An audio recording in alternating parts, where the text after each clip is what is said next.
say they've been coming back. Officials say it's because they are fleeing the fighting over the border in Kenya. Inay dib ugu soo noqdaan ay raadiyaan sida ibnaadamku. Animals want to live in a peaceful environment. There's less conflict in Somalia, and that's why they've migrated back to Somalia. The southern region of Somalia once was a tourist attraction, but currently Somalia is unprepared to cater for wildlife or conservation. The government must create an awareness program. Wildlife On the headlines lies a side of Somalia that is rarely seen, a land of raw natural beauty and untouched wilderness, where the desert meets the ocean and the wild still roams free. This is the Somalia many don't know, and it's time we rediscover what still remains untouched. Stretching across the Horn of Africa, Somalia is home to one of the longest coastlines on the continent. Over 3,000 kilometers of untouched beaches, turquoise waters, coral reefs, and marine life. Along this coast, nature thrives in silence. In places like Hafun and Ras Hafun, you'll find sweeping coastal cliffs, white sands, and crystal clear waters completely free from mass tourism. Further inland, Somalia reveals its rugged and diverse terrain, from the Rocky Mountain ranges of the north to the endless savannas of the south. The Kalmado Mountains in the northeast rise sharply from the earth, cloaked in mist and mystery. Here, you'll find juniper forests, rare orchids, and endemic species that exist nowhere else on earth. It's one of the country's most biologically rich and unexplored regions. Somalia's semi-arid and desert zones are also surprisingly full of life. Despite the harsh climate, wildlife has adapted in remarkable ways. Gazelles, antelopes, baboons, hyenas, and even the elusive cheetah still roam the open lands. Somalia is part of the East African migration route for birds, making it a paradise for birdwatchers during seasonal transitions. In the south, along the Juba and Shabelle rivers, lush green corridors wind their way through the dry landscape. These rivers nourish a wide range of ecosystems, home to crocodiles, hippos, and a stunning variety of migratory birds. The dense riverine forests and wetlands are vibrant with life, even in the driest seasons. One of Somalia's hidden treasures lies in its marine biodiversity. Offshore reefs shelter dozens of coral species and colorful fish that have remained mostly unstudied due to decades of isolation. With limited development and little industrial fishing, some stretches of Somalia's marine life remain as pristine as they were centuries ago. It's a rare window into the ocean's past, untouched and alive. Yet the real beauty of Somalia's wilderness is not just in the landscapes or the animals, it's in the silence. The kind of silence that only exists in places the modern world hasn't rushed to change. Here, nature doesn't shout, it waits. It thrives in the quiet, and for those who look closely, it offers a rare and powerful experience of purity. While challenges like poaching, climate change, and instability have taken their toll, there's hope. Local conservationists and communities are slowly working to protect what remains, understanding that Somalia's natural heritage is not just a treasure, but a future. This is a land where ancient acacia trees still cast shadows on golden sands, where herds of animals move with grace under vast open skies, and where beauty hasn't been curated, but left as it always was. So when we talk about Somalia, let's also talk about this Somalia, the wild, the quiet, the breathtakingly untouched. Because in a world that's constantly changing, places like these remind us of what we stand to lose, and what is still worth protecting. Like, share, and subscribe. Red dust swirled as the two leaders charged toward each other.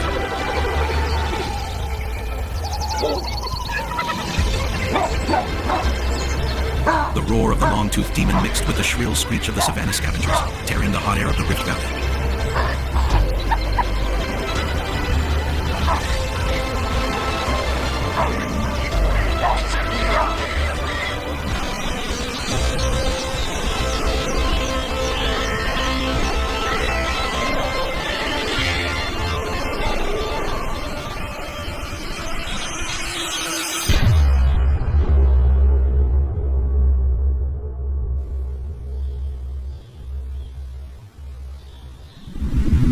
Baboon versus hyena.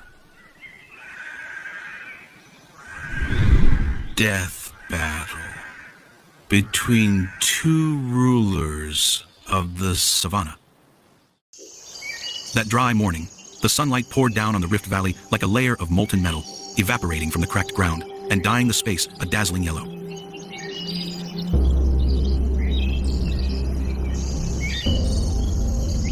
The baboons had just moved to the stone floor area next to the dry stream, which was considered a natural fortress during the harsh dry season. This year's dry season was unusually long.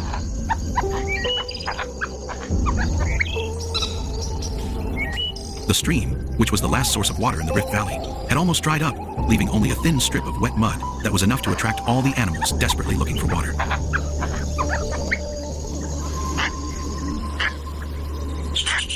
Roko's baboons, after many days of wandering, had chosen the stone floor next to the stream as a temporary shelter.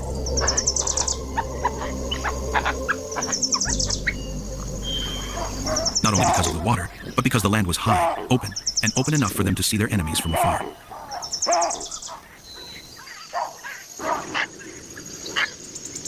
For a large herd of cubs, like Roko's, this was a vital choice.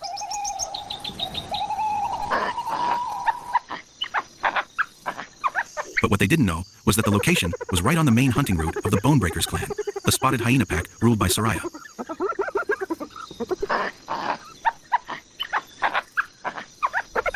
Every dry season, the hyenas moved along fixed trails to approach carcasses, water sources, and weak herds. When the baboons set up camp in the middle of that route, they were committing the most ecological taboo of all, invading the hunting territory of the most organized species on the savanna.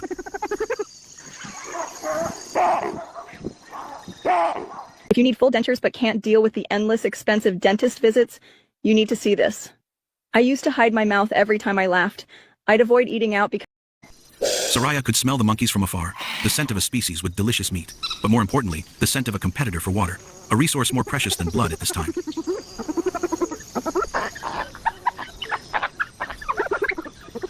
The monkeys' occupation of the stream bank forced the hyenas to circle twice as far to find another source of water. For a large herd of young like the Bonebreakers clan, it was a threat that could not be ignored. At the same time, Roko also felt the unusual tension from the headwind. Baboons were not primary predators, but they were extremely aggressive when defending temporary territories, especially when they had young. For Roko, the presence of the hyenas meant one thing: his pack was about to be tested.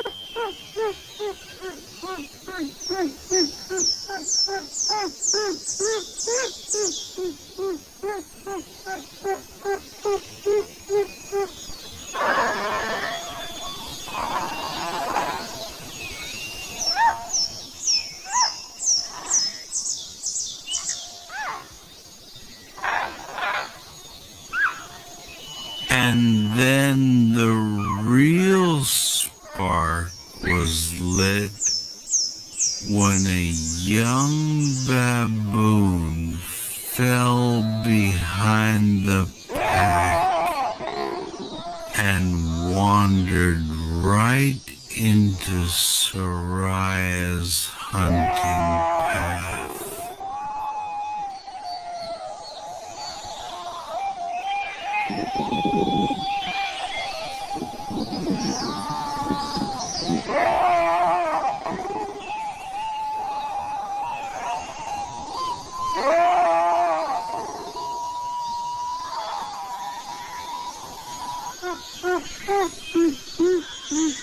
For the hyenas, a lone young individual was an opportunity.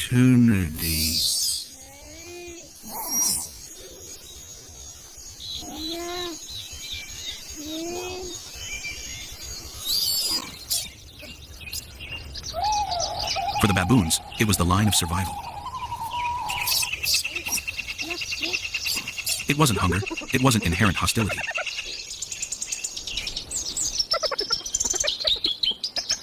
The encounter that day broke out simply because the two species needed the same water and safety, but couldn't share it. Baboons and hyenas are not only different in morphology, but they are two opposing biological weapons of nature.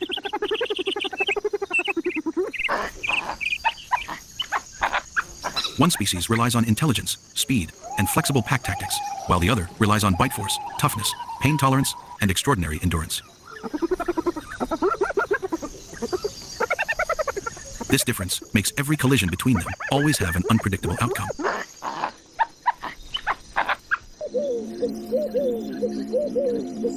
Adult male baboons, especially alpha individuals like Roko, possess fangs nearly as long as tiger cubs, which can penetrate the flesh of an opponent in just one bite.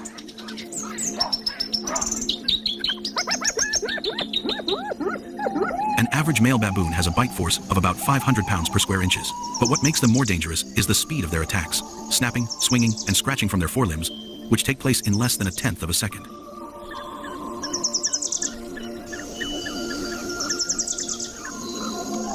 Their physical strength is also impressive. They can sprint at speeds of 50 kilometers per hour, and in particular, they can attack using paramilitary tactics, feint, surround from two directions, attack directly at the opponent's weak points, such as the nose and the two sides.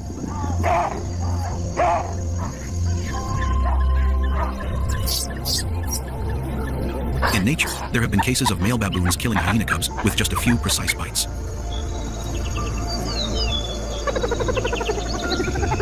Meanwhile, spotted hyenas are one of the creatures with the strongest bite force on the savannah.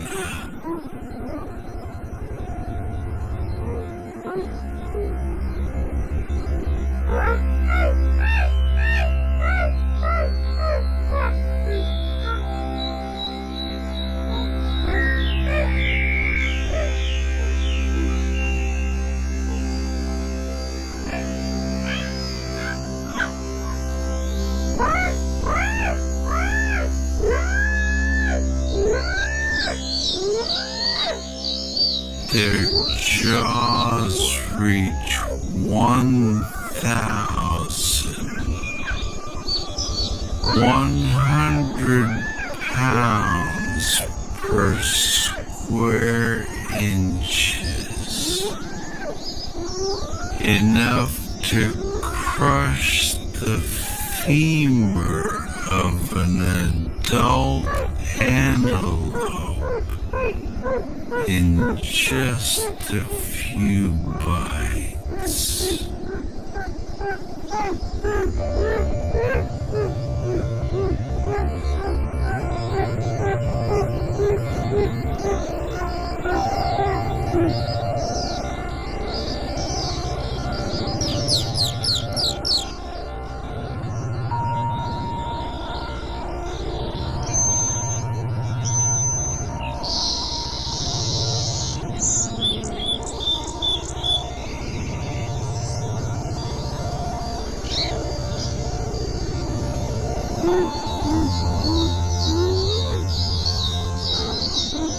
Unlike dogs or wolves, the hyena's strength is concentrated in its forelimbs and extremely strong neck, allowing it to lunge at its opponent like a living wedge.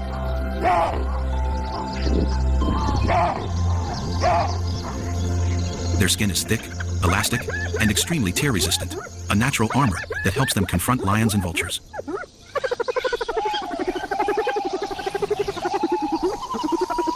What makes Soraya even more dangerous is its superior pain tolerance and recovery ability, allowing it to continue fighting even when seriously injured in the shoulder or thigh, something that many other predators find difficult to do.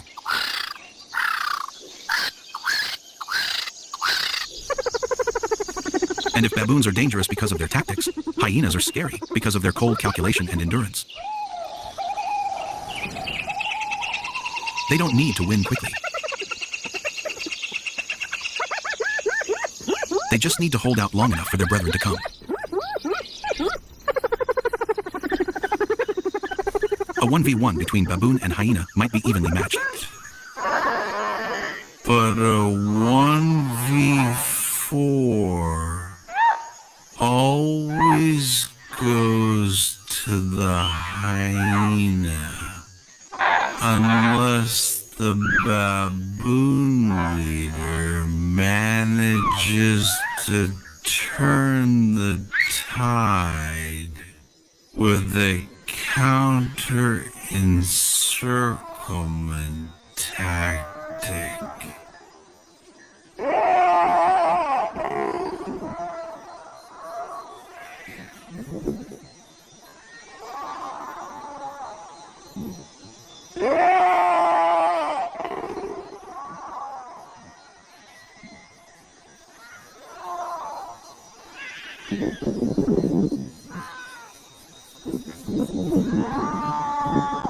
What makes the clash between the two species so unforgiving is that both believe they are the more dangerous.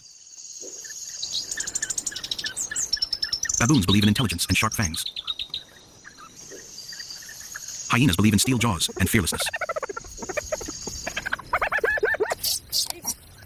When these two philosophies of survival collide, the savannah splits into two worlds, one of speed and strategy, the other of brute strength and unbreakable tenacity. The savannah has barely had time to catch its breath from the early morning heat when the ground shakes with pounding footsteps. Rocco is the first to dive down from the high stone floor, muscles flexing under his gray gold fur, his yellow eyes flashing with pure anger. He is running to save more than just a child. He was charging into battle to defend the herd's right to exist. Rocco's roar echoed in the valley. It was not a threat. It was a summons. The baboon's typical tactics began to manifest on the dry, cracked ground. Soraya, from a lower position, saw it all. She did not panic. She did not retreat. She stood still for just a breath, pricked her ears, and let out a short, dry, sharp cry. A command as sharp as a knife. From behind the tan grass, 4 gray figures spread out like ghosts. They did not run. They advanced in wide strides, the pressure forming a closing arc. The hyena's tactics never changed, squeezing to the end. Not for beauty. Just for sure. Baboon and hyena faced each other only a few meters away. The air was frozen. Not a single one retreated. The battle broke out. The battle raged on, uncompromising as it was. Just as the two groups were entangled in a fierce melee, another sound rang out. The baby baboon had tried to crawl out of the thorn bushes.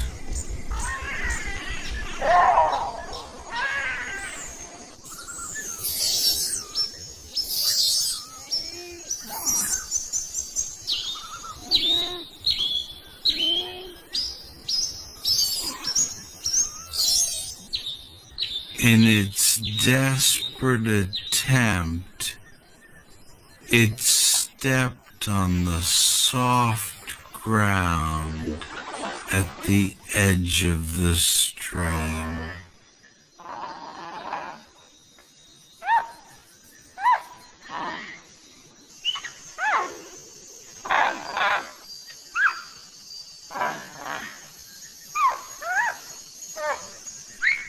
The ground gave way.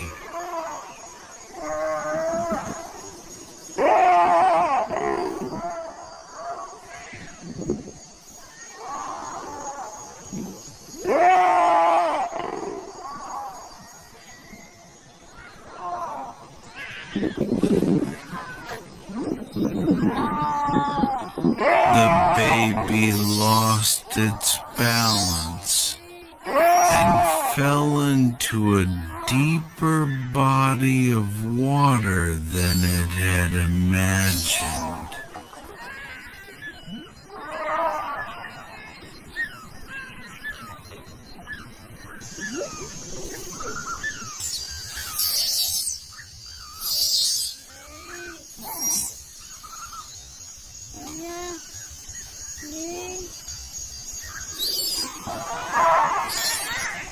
For a fragile moment, the battle stopped for only half a second, but it was enough to change everything.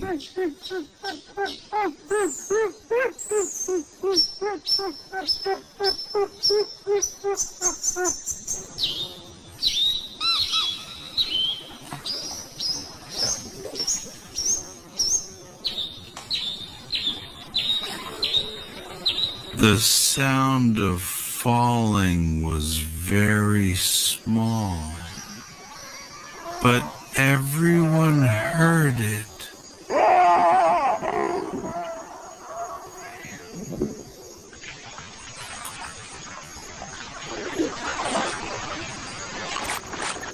Rocco turned his head, and his heart ached as the baby baboon sank. Every time it tried to surface, it sank deeper. If no one came to save it, it would be over in a few dozen seconds. Soraya saw it too. But what startled her was not the baby. It was the unusually strong stirring of mud next to where the baby baboon had fallen. A current of air rose. A dark shadow crept lightly under the mud. A pair of dim yellow eyes opened right at the water's edge. A dry river crocodile, one that almost no one expected to still be in the shallow pool, emerged. The battle between baboon and hyena suddenly became a race against time. The savannah suddenly became strangely quiet. No more roars. No more hissing. Only the sound of moving mud and the heavy breathing of those standing on the edge of life and death. In that brief moment, time seemed to compress into a tight string about to snap. The baby baboon struggled in the mud, its eyes filled with panic, as if begging the world not to abandon it.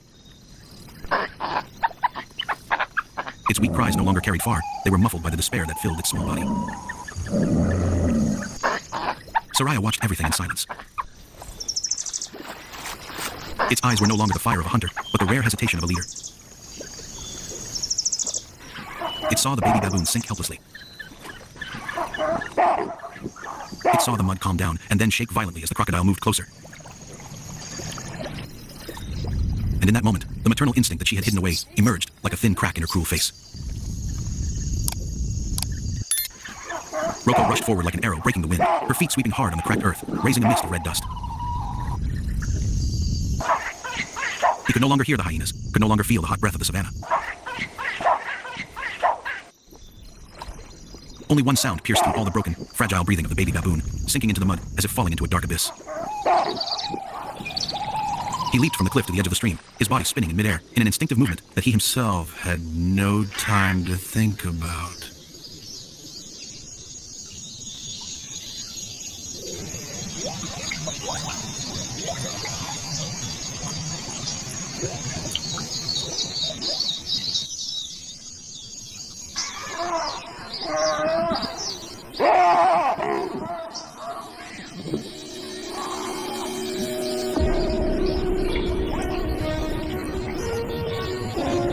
When his hands touched the ground, the soft mud sank deep enough to his wrists.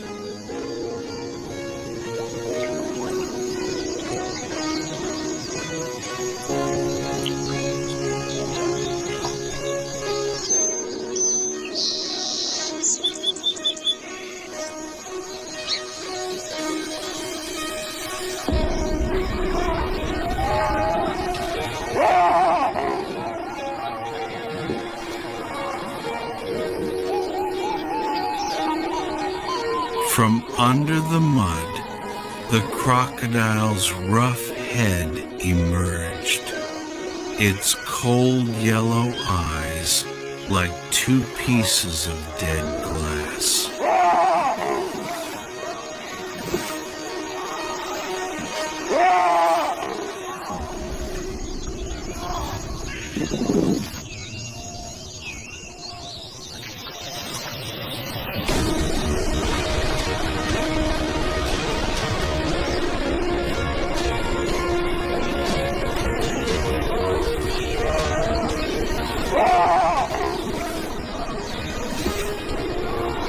Soraya stood motionless as Rocco pulled the baby up from the mud bank.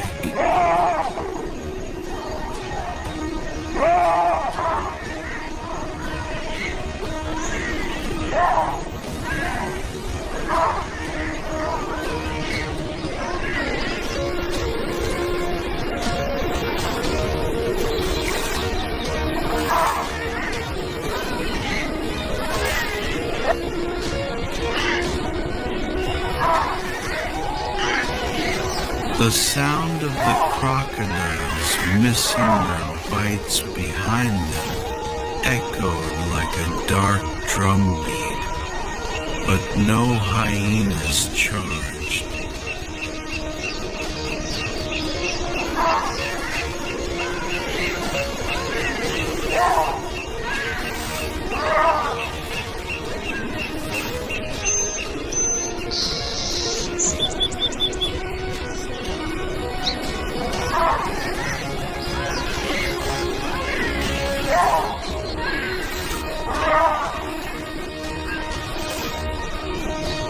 The bone breakers retreated half a step. Their instincts, which usually spurred them into melee, slowed as if pinned down by something unnameable.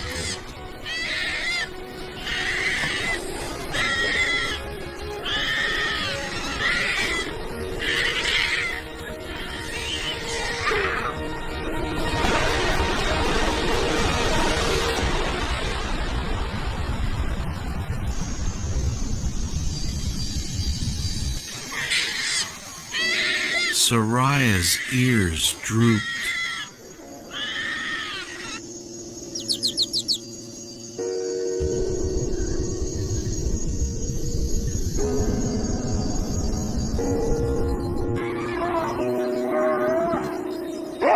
She took a deep breath, then turned her head.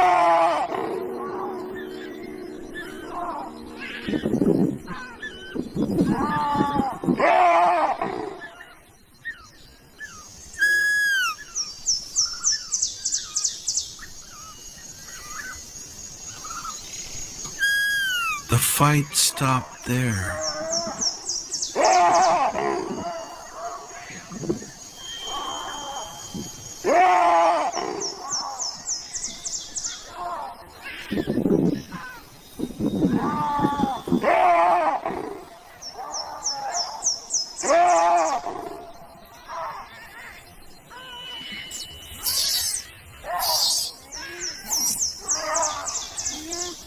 In a rare moment between two species that always saw each other as the ones who took their lives, something like acknowledgement emerged.